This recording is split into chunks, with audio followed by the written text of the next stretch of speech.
പ്രാധാന്യം മനസ്സിലാക്കി, ഇസ്തിത്വാഅത്തിന്റെ അർത്ഥവും മനസ്സിലാക്കി. അല്ലാഹു നമുക്ക് തൗഫീഖ് ചെയ്യട്ടെ. വളരെ നമ്മൾ ശ്രദ്ധിക്കണം. പിന്നെ ഞാൻ നിങ്ങളോട് പറയാം, ഇക്കൊല്ലം ഹജ്ജിന് പോകാൻ തയ്യാറായവരാണല്ലോ നമ്മളെല്ലാവരും. ഈ ഇരിക്കുന്ന ഏകദേശം ആളുകളെല്ലാം ഹജ്ജിന് പോകാൻ ഉദ്ദേശിക്കുന്നവരാണ്. അള്ളാഹു മഖ്ബൂലായ മബ്റൂറായ ഹജ്ജിനും ഉംറക്കും അള്ളാഹു സുബ്ഹാനഹു വ തആല നമുക്ക് തൗഫീഖ് ചെയ്യട്ടെ. ഹജ്ജിന് പോകുന്ന ആൾ ഒരു അമൽ ചെയ്യുന്ന ആളുകൾ ആദ്യം ആ അമലിന്റെ ആദാബുകൾ സൂക്ഷിക്കേണ്ടതുണ്ട്. ഒന്നാമതായി ഒരു അമൽ ചെയ്യുന്നതിന് മുമ്പ് അതിന്റെ ആദാബ് സൂക്ഷിച്ചാൽ മാത്രമേ ആ അമലായി തീരുകയുള്ളൂ. ഒന്നാമതായി അതിന് ചില ആദാബുകൾ സൂക്ഷിക്കണം. ആ ആദാബ് ഒന്നാമതായി നമ്മൾ പഠിക്കണം. ഹജ്ജിന് പോകുന്ന ആളുകളൊക്കെ കയ്യിൽ ഡയറിയോ മറ്റോ ഉണ്ടെങ്കിൽ ഞാൻ പറയുന്നതൊക്കെ ഒന്ന് എഴുതി വെക്കണം. അങ്ങനെ ഒരു കാര്യത്തിനൊരു അദബുണ്ട്. ഒന്നും ഉണ്ടായില്ല, നമുക്ക് എന്തായിന്നറിയോ, നമ്മൾ ഇങ്ങനെ ഇരുന്നപ്പോൾ തോന്നി മറ്റന്നാൾ ഹജ്ജ് തുടങ്ങാനാവുകയാണല്ലോ. ദുൽഹജ്ജ് 7 അന്ന് തുടങ്ങിയപ്പോൾ ഇങ്ങനെ ആലോചിച്ച് ഇങ്ങനെ ഭക്ഷണം കഴിച്ചിട്ട് ഇങ്ങനെ പല്ലിലിങ്ങനെ കുത്തിയിരിക്കുന്നു മുതലാളി. അപ്പം അങ്ങനെ തോന്നി മറ്റന്നാൾ ഹജ്ജാണല്ലോ, എന്താ ഒന്നാണ് പോയാലോ. അപ്പോൾ വേഗം വിളിച്ചു പറഞ്ഞു, പിറ്റേന്ന് രാവിലെ ടിക്കറ്റ് എത്തി, ഇയാളുള്ള ഒരു പോക്ക് പോയി, അവിടെ ഇറങ്ങി 2 ഏറ് എറിഞ്ഞു, പിറ്റേന്ന് കച്ചവടപ്പുരിയിൽ ഇങ്ങോട്ട് എത്തി.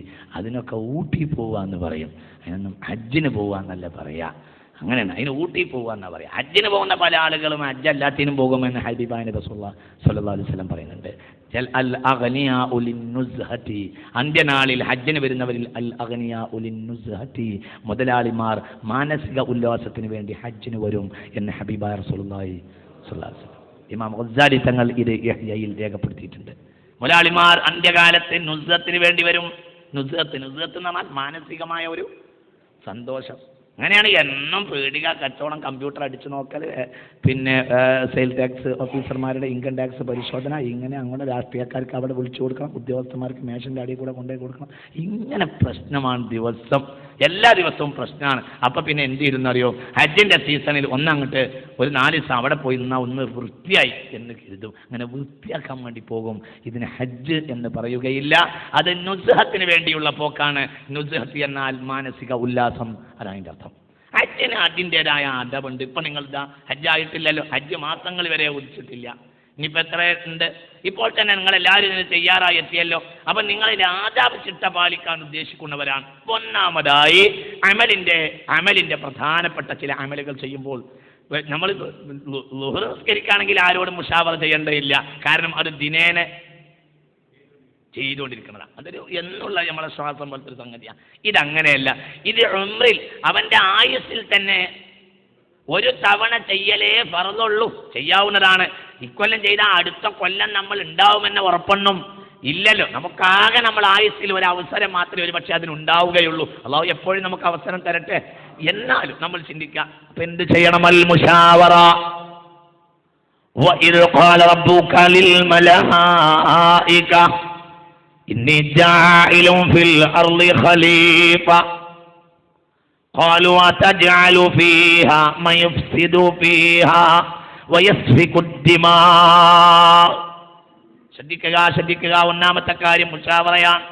അല്ലാഹു തആല ഈ ലോകത്ത് പലതിനെയും പടച്ചു, ആകാശം പടച്ചു, ഭൂമിയെ പടച്ചു. ആരുടെങ്കിലും അന്വേഷിച്ചതായ രേഖയൊന്നും നമ്മുടെ മുന്നിൽ ഇല്ല. രേഖയില്ല എന്ന് ഞാൻ പറഞ്ഞോളൂ, ഇല്ല ഉണ്ടെന്ന് പറയാൻ നമുക്ക് അധികാരമില്ല. നമ്മുടെ മുന്നിൽ അങ്ങനത്തെ രേഖയൊന്നും കാണില്ല. എന്നാൽ പ്രപഞ്ചത്തിലെ സമുന്നത സൃഷ്ടിയാണ് മനുഷ്യൻ. ആകാശത്തെക്കാളും വലിയ ഉന്നതനാണവൻ. കാരണം ആകാശം അവന് വേണ്ടിയാണ്, അവൻ ആകാശത്തിന് വേണ്ടിയല്ല. മതാഅല്ലക്കും, നിങ്ങൾ ആകാശത്തിന് വേണ്ടി എന്നല്ല പറഞ്ഞ, മതാഅല്ലക്കും, ആകാശം നിങ്ങൾക്ക് വേണ്ടി എന്നാണ്. അപ്പൊ ആകാശത്തിനേക്കാളും വലിയ സൃഷ്ടിയാണ് മനുഷ്യൻ. അതുകൊണ്ട് വഇദ് ഖാല റബ്ബുക ലിൽ മലായിക ഇന്നി ജാഇലുൻ ഫിൽ അർളി ഖലീഫ. അല്ലാഹുക്ക് സ്വയം കഴിയാത്തതുകൊണ്ടാണോ? അല്ലാഹുക്ക് കഴിയാത്ത ഒരു കാര്യമില്ല. അല്ലാഹു സുബ്ഹാനാണ്, മഹാസുബ്ഹാനാണ്. വലാ ഹൗല വലാ ഖുവത ഇല്ലാ ബില്ലാഹിൽ അലിയിൽ അലീം. നമുക്കെന്തിനാ വേറുള്ളവരോട് ചോദിക്കണത്? നമുക്ക് നമ്മളെ വൈത്തല്ലേ എന്ന് പേര് തരുത്. അല്ലാഹു തആല ഒരു കാര്യം കഴിയാത്തവനില്ല, എല്ലാ കാര്യവും അല്ലാഹുക്ക് കഴിയാ. എന്നിട്ടും മനുഷ്യൻ എന്ന മഹാസൃഷ്ടിയെ പടക്കാൻ ഉദ്ദേശിച്ചപ്പോൾ അല്ലാഹു എന്ത് ചെയ്തു? മലക്കുകളെ വിളിച്ചൊന്ന് അന്വേഷിച്ചു. അപ്പോൾ ഒരു പ്രധാനപ്പെട്ട അമലാണ് ഹജ്ജ്. ഒന്ന് ഇസ്തിഷാറ, ഒന്ന് മുശാവറ ചെയ്യുക. പക്ഷെ ആരോട് മുശാവറ ചെയ്യണം? ആരോടാ മുശാവറ ചെയ്യേണ്ടത്? അഹ്ലുദ്ദീനി വസ്സലാഹ്, സാലിഹ്യങ്ങളോടും ദീനിന്റെ അഹ്ലുകാരോടും. എല്ലാവരോടും മക്കളോട് തന്നെ മുശാവറ ചെയ്തോണമെന്നൊന്നുമില്ല. അഹ്ലുദ്ദീൻ വസ്സലാഹിനോടായിരിക്കണം. അത് ചിലപ്പം മക്കളാവാം, ചിലപ്പോൾ മക്കൾ ആവില്ല, അങ്ങനെയുണ്ട്. ഉദാഹരണം പറയാം, മക്കൾ നല്ല സ്വർണ്ണക്കച്ചവടക്കാരാണ്. മക്കളോട് സ്വർണ്ണക്കച്ചവടക്കാരനായ മക്കനോട് വാപ്പക്കൊല്ല ഹജ്ജിന് പോവാന്ന് പറഞ്ഞാൽ വാപ്പ നിങ്ങൾക്ക് വേറെ വല്ല പണിയില്ലേ എന്ന് മക്കൾ ചോദിക്കാം. എന്തുകൊണ്ട്? എത്ര ഇപ്പം സ്വർണത്തിന് പവന് വില? ഇപ്പം എത്ര? 7 റുപ്യ അതോ 7.5? 7 റുപ്യോളം ആവും എങ്കിൽ ഇവനറിയാം അടുത്ത കൊല്ലം മിക്കവാറും അത് 10 ആകാൻ സാധ്യത. അപ്പം പരമാവധി പൈസ സംഘടിപ്പിച്ചിട്ട് പൊന്ന് വാങ്ങിത്താൽ മുതലുണ്ടാക്കാം. ഇവിടെ എങ്ങനെയാലും ഒരു ലക്ഷം റുപ്യൻ്റെ മേലെ വാപ്പാൻ്റെ കയ്യിൽ നിന്ന് പോവും. അതുകൊണ്ട് എന്താണ് ഈ ഭ്രാന്ത് എന്ന് ഒരു പക്ഷേ മകന് തോന്നിയേക്കാം. അപ്പം മക്കളോട് ചോദിക്കുക, ഭാര്യയോട് ചോദിക്കുക, നല്ല വിഷയം.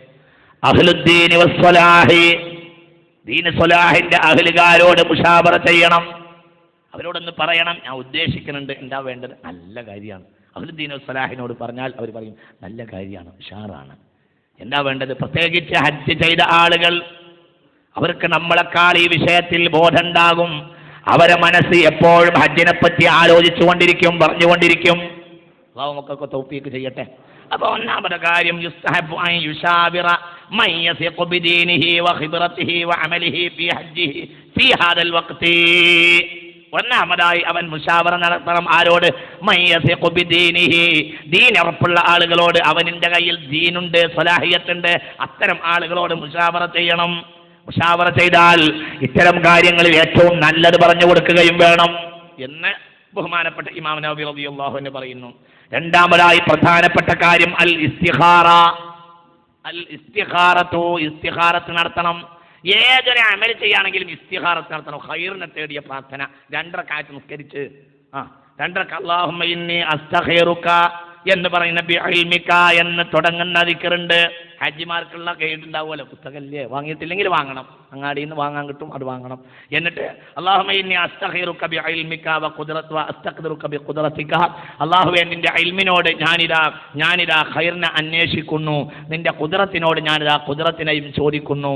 അല്ലാഹുവേ നീ എനിക്ക് സൗകര്യപ്പെടുത്തിക്കൊണ്ടാണ് ആദ്യമായി അഹ്ലുദ്ദീനോട് മുശാവറ നടത്തി പോകണമെന്ന് ഏകദേശം എല്ലാവരും അഭിപ്രായം ഉണ്ടായി കഴിഞ്ഞാൽ പിന്നെ എന്ത് ചെയ്യുക? പിന്നെ പാസ്പോർട്ട് കൊടുക്കുന്നതിന് മുമ്പ് എന്ത് ചെയ്യുക?